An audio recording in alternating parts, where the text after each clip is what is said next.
Something was wrong the moment he stepped into that clearing. A tent, collapsed, silent, untouched by human hands for years, sat in the middle of the Maine wilderness like a grave that had been waiting to be found. No footprints. No movement. No sign of life. Just a chilling stillness that whispered one truth. Someone had died here, and they had died alone. Inside that tent was a journal filled with pleas no one ever heard, messages that never sent, and a final note that could break even the coldest heart.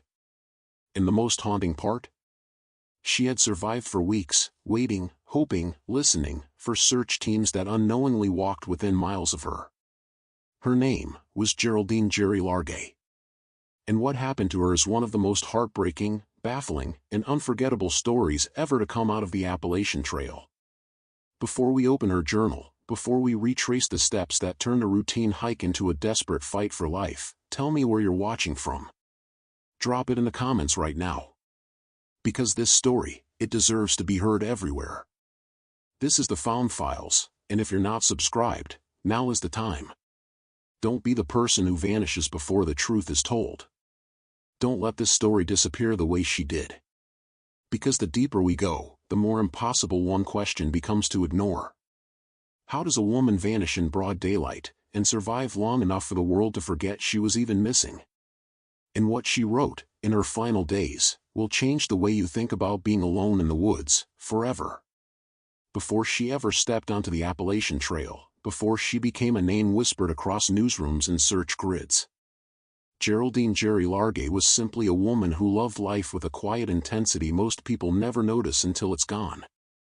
She had spent decades caring for others as a nurse, steady hands, gentle voice, the kind of presence that makes chaos feel survivable. Her friends described her as warm. Her family described her as the center of their world. Her husband, George, called her fearless in the softest ways, never reckless, never loud, just quietly brave. When retirement came, Gerry didn't slow down. She looked outward, toward nature, toward new horizons, toward the long ribbon of wilderness stretching from Georgia to Maine. The Appalachian Trail wasn't just a hike to her. It was a promise. A lifelong dream. A way to prove that age couldn't cage the spirit of a woman who still believed in challenge, discovery, and self-reliance. And she prepared for it the way only a former nurse would, meticulous, methodical, disciplined. She trained on smaller trails. Packed with precision. Studied the terrain. Planned her route. She wasn't running from anything. She was walking towards something. Hikers began calling her Inchworm, a trail name that suited her perfectly. She wasn't the fastest. She wasn't trying to be. She moved with calm purpose, steady, deliberate, and determined to reach every mile she set her mind to. There was something reassuring about her presence on the trail, the kind of person who made strangers feel like they already knew her. And she wasn't hiking alone in spirit. Her husband leapfrogged ahead with supplies, love notes, encouragement, and the kind of partnership built over a lifetime. They had a rhythm to their adventure. She walked, he waited, she arrived, he cheered. Repeat. Day after day. In those moments, Gerry wasn't a missing person case, or a headline, or a mystery waiting to be solved. She was a wife chasing a dream, a woman embracing adventure, a soul answering the call of the wild in the most human way possible. And that is what makes what happened next so devastating. Because when Gerry stepped onto the trail that final morning, she wasn't lost. She wasn't confused. She was exactly where she intended to be. But the wilderness has a way of turning certainty into chaos, and one small decision, one ordinary moment, would soon place her on a collision course with fate. July 22, 2013 began like every other morning on the trail. Cool air. Soft light cutting through branches. That quiet hum of the forest that only hikers ever learn to hear. Gerry woke with purpose, packed with routine, and continued her steady northbound push toward her next rendezvous point with her husband. There was nothing unusual. No sign of danger. No foreshadowing that anything was about to go wrong. But the Appalachian Trail is not a place of straight lines and clear horizons. It twists, folds, hides, and confuses even the experienced. And as Gerry walked through the dense stretch near Poplar Ridge, she made a decision so ordinary it wouldn't have registered as significant to anyone. She stepped off the trail. Only for a moment.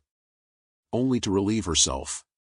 A task countless hikers perform every single day without a second thought.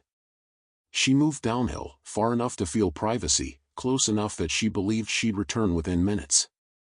But when she turned to walk back, the forest wasn't the same anymore.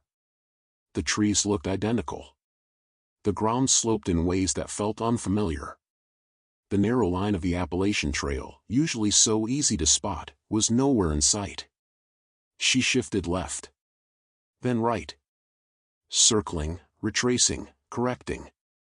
Each adjustment making the terrain more distorted, more disorienting, as if the woods themselves had rearranged behind her.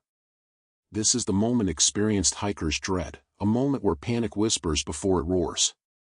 Because in thick Maine wilderness, stepping 10 feet off the trail is enough to erase the world you came from. Gerry tried to stay calm. She called out. She listened for hikers. She checked her compass, checked her phone, checked her inner map of the trail. Nothing aligned. Then, in a flicker of desperation, she pulled out her phone and typed a message to her husband. In trouble. Got off trail. Now lost. She pressed send. But the forest held its breath. No signal. No connection. Just silence. Hours passed.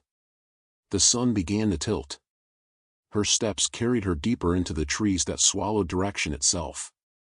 By the time she realized she wasn't walking back toward the trail anymore, she was walking into survival.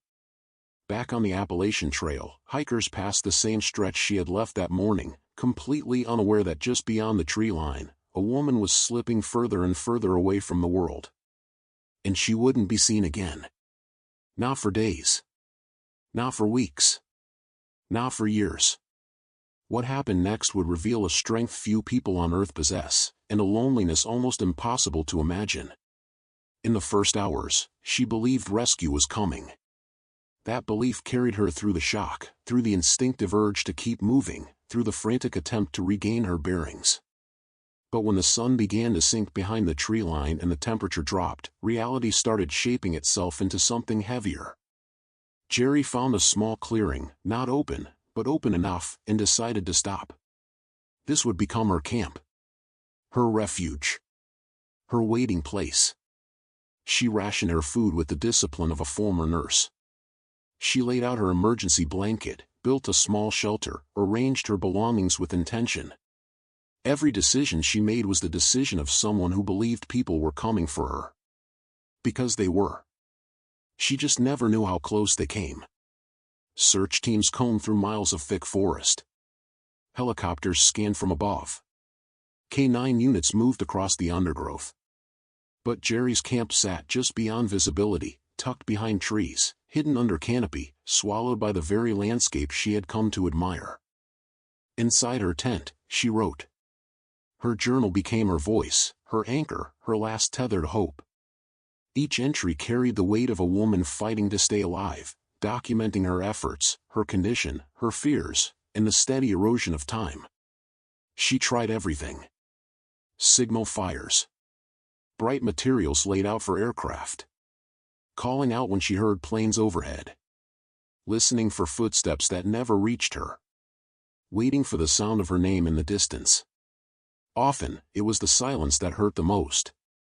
Nights were the worst. Cold seeped through every layer. The forest grew loud with creatures moving in the dark. She clutched her journal. Whispered prayers. Held on to the smallest glimpses of hope. But days passed. Then more. Food diminished. Strength wore thin. Still, she endured. Through rain. Through hunger. Through loneliness so total it became its own kind of wilderness. Her final journal entries revealed a heartbreaking clarity, the moment she understood she might not be found in time.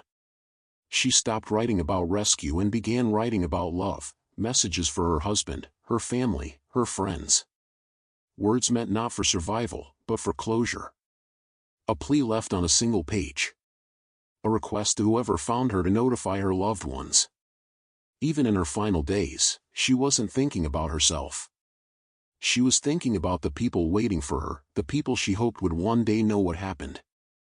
26 days is an eternity when you're alone. An impossible stretch of time to remain hopeful. Yet she did. She stayed alive longer than almost anyone could have imagined. Not because she was strong in the obvious ways, but because she refused to let fear eclipse faith. She fought for every hour. For every sunrise. For every chance, however slim, that someone might stumble upon her camp. She didn't know that search teams had once passed only a short distance away. She didn't know how close hope had come. She only knew this. She would wait until she couldn't. And in that quiet tent, surrounded by unforgiving wilderness, her story moved from survival, to heartbreak, to legacy. The search for Geraldine Largay became one of the largest in Maine's history. Hundreds of people, wardens, firefighters, volunteers, military personnel, moved through the trees in tight formations, calling her name into a wilderness that swallowed every echo. From the outside, it looked impossible that she wouldn't be found. Planes flew overhead. Tracking dogs swept through ravines and ridges. Maps were marked, remarked, and expanded again. The forest seemed alive with effort. Yet hidden inside that sprawling search grid were the cracks, gaps so small they were almost invisible, but wide enough for a single human life to slip through. The first crack, the canopy. The exact patch of forest where Gerry set her camp sat beneath a dense ceiling of leaves, so thick that even midday sunlight barely cut through. A tent under that cover was invisible from the air. Search helicopters passed overhead again and again, scanning for reflective material, fires, bright colors, but nothing pierced that green roof. The second crack, terrain that misleads the eye. The Maine wilderness is a maze of gullies, dips, uneven slopes, and low-lying pockets. From the trail, it looks flat. From above, it looks empty. But on the ground, these folds in the earth can hide an entire campsite like a secret. And Gerry had unknowingly placed herself in one of these hollows, a spot searchers walked near, but never into, because it didn't appear as a place a person would logically go. The third crack, the assumption. Search leaders believed Gerry was moving. A logical assumption, lost hikers often try to walk out. So early efforts focused on forward motion, downhill patterns, or attempts to reach roads and rivers. But Gerry had done something rare, she stayed put. She made herself as easy to find as she could, just not in the way searchers expected. The fourth crack, a heartbreaking near miss. In the days after she vanished, search teams passed within a mile, sometimes closer, of where she waited. Voices called out. Boots crunched leaves. Helicopters thudded overhead. She heard them. She wrote about it. Imagine that moment, your name drifting through the trees, rescue so close it feels like breath on your skin, and yet you're completely unseen. The fifth crack, the expanding radius. As days passed, the search area grew larger, far beyond where she actually was. Every new theory pulled teams farther in the wrong direction. No one imagined that she remained close to her last known location. And then there was the cruelest crack of all. Time. As weeks passed, hope shifted to probability, and probability shifted to acceptance. The search was scaled back. Resources pulled elsewhere. The forest reclaimed its quiet. But these cracks weren't just mistakes. They were reminders of how fragile a search can be in the wilderness, how a single misstep, a single misjudgment, or a single unseen hollow can turn a rescue mission into a haunting mystery. And it would remain a mystery for more than 2 years. Until the forest itself revealed the truth. It was October 2015. 2 years had passed. 2 years of questions with no answers. 2 years of a family trying to move forward while a part of them stayed frozen on the Appalachian Trail. The search had ended. Public attention had faded. And deep in the woods of Redington Township, on land owned by the U.S. Navy, nature had quietly begun reclaiming everything it could. Then, on an ordinary fall morning, a surveyor working in that remote expanse stepped off the service road and saw something he couldn't explain. A flash of fabric. Not blue. Not green. Not camouflage. Something unnatural in a place where nothing man-made should have been. He walked closer. A tent. Collapsed. Weather-beaten. Still zipped shut. The silence around it felt wrong, like the world was holding its breath. He called out, once, twice, his voice disappearing into the trees. No answer. He unzipped the tent. What he found would unravel the mystery that had haunted Maine for years. Inside were skeletal remains, a sleeping bag, carefully organized belongings, and a journal that told the story searchers never could. He stepped back, realizing the truth all at once. This wasn't a campsite. It was a grave. A grave she had built herself while waiting for rescue that never came.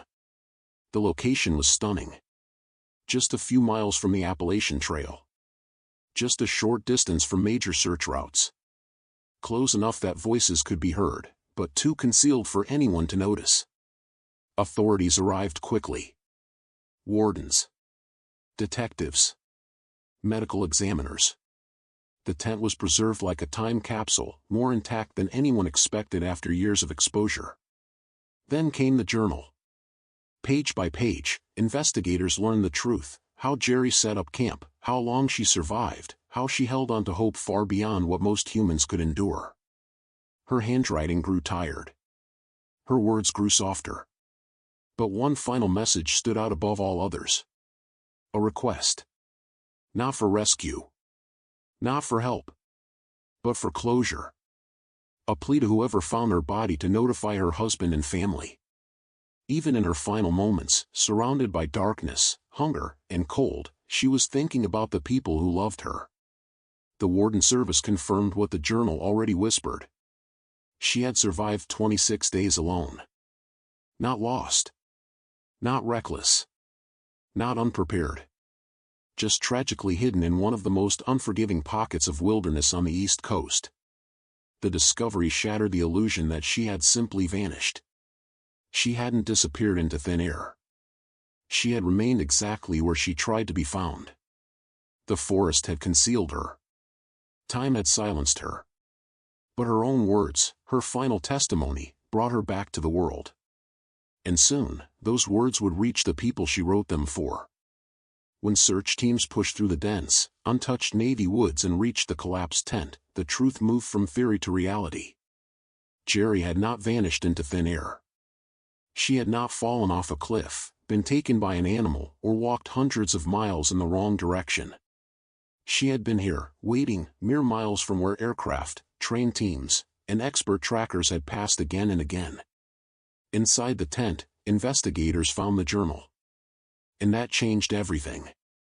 The pages didn't just document survival, they documented hope. Days of waiting. Days of whispering into the trees, listening for footsteps, listening for engines, listening for anything that sounded like rescue. Days of rationing food and fuel. Days of telling herself she was strong enough, trained enough, hopeful enough to hold on one more sunrise. Then, near the end, the page that froze every investigator in place. When you find my body, please call my husband George and my daughter Carrie. It will be the greatest kindness for them to know. It wasn't a goodbye to the world, it was a plea for connection. Her last message wasn't about fear, or regret, or anger. It was about love. It was about the two people who lived in her thoughts long after her food ran out, long after her strength faded, long after she realized rescue might not come in time. When officials brought the journal back and placed it into George's hands, he wasn't receiving a relic.